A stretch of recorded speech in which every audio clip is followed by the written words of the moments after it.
నమస్కారం అండి. భగవద్గీతలో నేడు 17వ అధ్యాయము శ్రద్ధాత్రయ విభాగ యోగమునందు 17వ శ్లోకము తాత్పర్యం వివరిస్తున్నది మీ విజయభాస్కర్. శ్రద్ధగా పరయా తప్తం తపస్తత్రివిధం నరైః అఫలాకాంక్షిభిరుక్తై సాత్వికం పరిరక్షతే.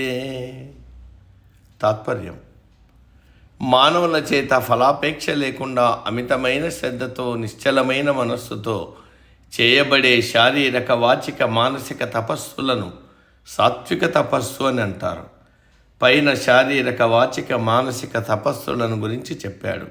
ఈ తపస్సులను శ్రద్ధతో భక్తితో ఎటువంటి ఫలాపేక్ష లేకుండా నిలకడ కలిగిన మనస్సుతో దైవీభావంతో ఆచరిస్తే ఈ 3 రకాలైన తపస్సులను సాత్విక తపస్సు అని అంటారు.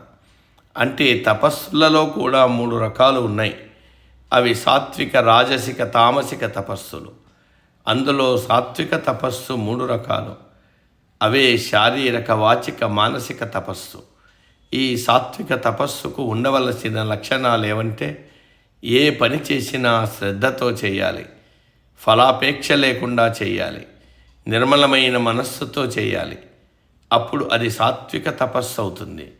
మరి ఈ సాత్విక తపస్సు ఎవరు చేయాలి అంటే నరైః అని అన్నాడు.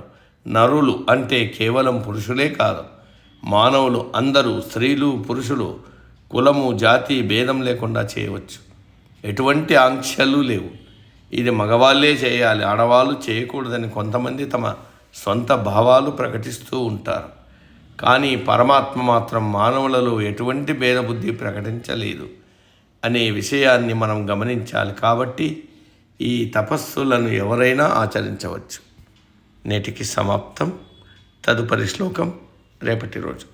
సర్వే జన సుఖీనో భవంతు.